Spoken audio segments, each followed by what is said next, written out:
दोस्तों आज के वीडियो में हम लोग पढ़ने वाले हैं बिहार बोर्ड कक्षा 8 के प्रश्नावली 4.3 के क्वेश्चन नंबर 1 से। तो देखिए यहाँ पे क्वेश्चन नंबर 1 में क्या दिया गया है। दो सिक्कों को एक साथ साथ उछाला जाता है, एक सिक्के के चित आने की प्रायिकता क्या है। चित आने की, चित मतलब हेड आने की प्रायिकता क्या है। ठीक है, तो आइए हम इसको सॉल्यूशन करते हैं। तो देखिए यहाँ पे क्वेश्चन लिखे हुए हैं।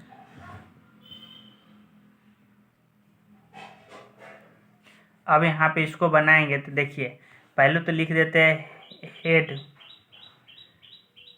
जब हम दो गो सिक्का को उछालेंगे तो दोनों सिक्का में हो सकता है तो हेड आएगा। एक कंडीशन ऐसा बनेगा कि दोनों सिक्का में टेल आएगा। दोनों सिक्का में क्या आएगा? टेल आएगा। फिर एक कंडीशन बनेगा यहाँ पे कि हेड आएगा एक में और एक में टेल आ सकता है। ठीक है, उसके बाद एक और कंडीशन यहाँ पे बनेगा, एक में टेल आएगा पहले या हेड आएगा बाद में दूसरा में। ठीक है, तो ऐसा जब हम दो गो सिक्का को उछालेंगे तो इतना आपके पास कंडीशन बन के आएगा। ठीक है, तो यहाँ पे हेड मतलब क्या होता है? तो हेड मतलब होता है चित, इसको हम लिख देंगे। उसके बाद टेल, टेल मतलब क्या होता है? तो टेल मतलब होता है पट, तो यहाँ पे इसको हम लिख देंगे। अब देखिए यहाँ पे दोनों जब लिख दिए तो जब दो गो सिक्का को उछालेंगे तो क्या होगा कि जैसे चार गो कंडीशन बनेगा। दोनों में हेड आ सकता है, दोनों में टेल आ सकता है, एगो में हेड एगो में टेल, दूसरा फिर एक में आएगा टेल या एगो में हेड आ सकता है। ठीक है, तो ये चारों कंडीशन बनेगा। तो इसको बनाने के लिए यहाँ पे देखिए क्वेश्चन को देखते हैं। तो क्वेश्चन क्या पूछा है? चित आने की क्या प्रायिकता है। तो चित मतलब कि है हेड आने की क्या प्रायिकता है। तो ये जो हेड आता है दोनों में, तो इसको हमको छोड़ देना है। हेड एक दो गो सिक्का को उछालेंगे तो एक तो इसमें आ सकता है या एक इसमें आ सकता है। ठीक है, तो इस जो हेड आता है इसको आने की प्रायिकता हमको निकालना है। तो इसको हम लिखेंगे घटने के अनुकूल, घटने के अनुकूल परिणामों की संख्या। तो देखिए यहाँ पे जो आता है, ये जो आता है दोनों में हेड आता है, इसको हमको छोड़ देना है। यानी कि एगो किस में आता है हेड? तो इसमें आता है और इसमें आता है, तो यही दो गो आता है। तो घटने के अनुकूल परिणामों की संख्या क्या हो जाएगा आपका? 2 हो जाएगा। उसके बाद आपको लिखना है प्रयोग में परिणामों की कुल संख्या।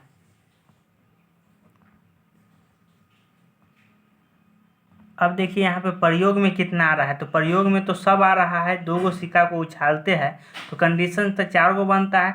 तो प्रयोग में आ रहा है चारों, लेकिन घटने के अनुकूल पूछेगा तो 2 ही, क्या है कि दोनों में 2 ही गो में एक हेड और एक टेल आ रहा है। ठीक है, तो घटने के क्रम में परिणामों की संख्या 2 और प्रयोग में आता है कितना? तो 4। तो यहाँ पे हम क्या लिखेंगे? 4।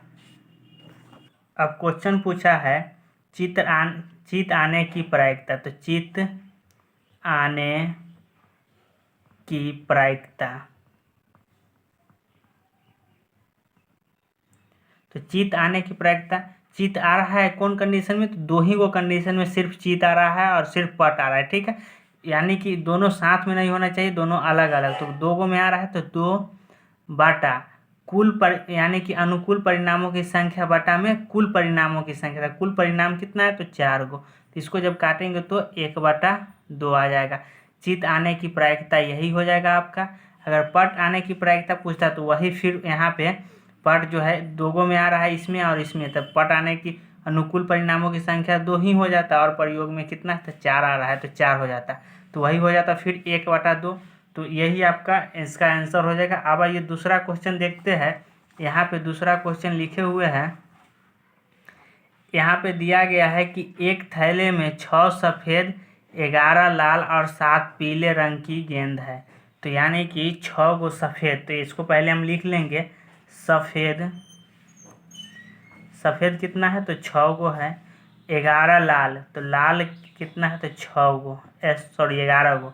तो यहाँ पे लिखेंगे लाल 11 गो और 7 पीले रंग की गेंद है, तो पीले, तो पीले रंग की गेंद 7 गो है। तो यहाँ पे इसको हम जोड़ेंगे तो कुल गेंद कितना है वो निकल जाएगा। तो यहाँ पे हम लिखेंगे कुल बराबर 7 और 6 13 और 11 24 हो जाएगा। तो यहाँ पे 24 कुल गेंदों की संख्या कितना हो गया 24।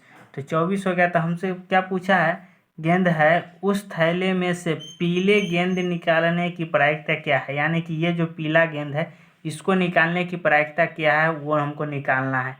तो इसको हम आइए यहाँ पे समझते हैं। इसको लिख देते हैं पीले आने की प्रायिकता, पीले आने की प्रायिकता। तो यहाँ पे देखिए पहले हम उसमें जैसे लिखे थे घटने के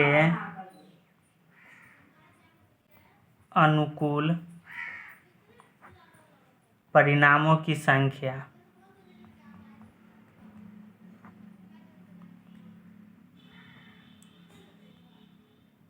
घटने के अनुकूल जो है परिणामों की संख्या कितना है।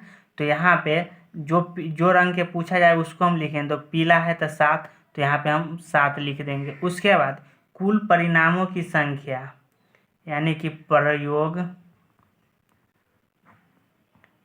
में परिणामों की संख्या। तो प्रयोग में परिणामों की संख्या कितना है, तो टोटल कितना गेंद आ रहा है प्रयोग में 24 वो गेंद जो है प्रयोग में आ रहा है। तो यहाँ पे 24 लिख देंगे। उसके बाद इसका प्रायिकता पूछेगा। तो प्रायिकता बराबर, यानी कि प्रायिकता बराबर फॉर्मूला क्या होता है, घटने के अनुकूल परिणामों की संख्या बटा में प्रयोग में परिणामों की संख्या। तो यहाँ पे कितना है घटने के, तो 7 है और बटा में 24। यही आपका 7/24 इस सवाल का आंसर हो जाएगा। अब आइए अगला क्वेश्चन देखते हैं।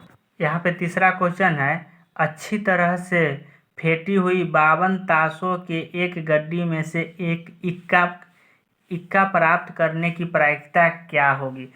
52 ताश के गड्डी में से 4 गो इक्का होता है। आपको ध्यान में रखना होगा कि इक्का कितना होता है, 4 होता है, जिसमें से रेड कलर के होता है 2 इक्का और ब्लैक कलर के होता है 2 इक्का। ठीक है, इसको आपको ध्यान में रखना है कि इक्का की संख्या कितना होता है। 52 ताश की जो गड्डी है उसमें से इक्का कितना होता है, तो इक्का जो होता है 4 गो इक्का होता है। तो इसको आइए यहाँ पे सॉल्व करते हैं।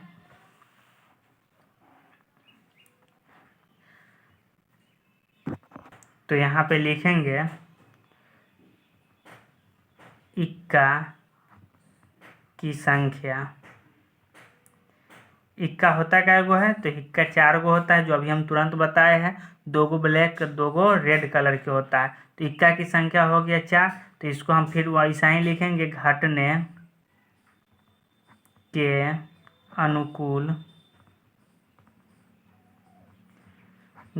के अनुकूल परिणामों की संख्या। घटने के अनुकूल परिणामों की संख्या कितना है, तो 4 गो परिणाम आ रहा है तो 4 लिखेंगे। उसके बाद प्रयोग में परिणामों की कुल संख्या। तो प्रयोग में कितना आ रहा है, तो प्रयोग में पूरा 52 गो पत्ती है ताश के, यहाँ पे 52 है तो 52 लिखाएगा। उसके बाद प्रायिकता बराबर क्या होता है, तो घटने के अनुकूल परिणामों की संख्या बटा में प्रयोग में परिणामों की संख्या। तो यहाँ पे कितना है, तो 4 है और बटा में 52 है। इसको लिखेंगे। इसको जब काटेंगे तो 1/13 चौका 52, तो 1/13 और यही आपका आंसर हो जाएगा इस सवाल के। उम्मीद करता हूँ कि आपको समझ में आया होगा। अगर वीडियो अच्छा लगता है तो लाइक शेयर सब्सक्राइब जरूर करें। फिर आज रहने देते हैं 3 ही तक, फिर अगले वीडियो में मिलेंगे क्वेश्चन नंबर 4 और 5 के साथ। तब तक के लिए धन्यवाद।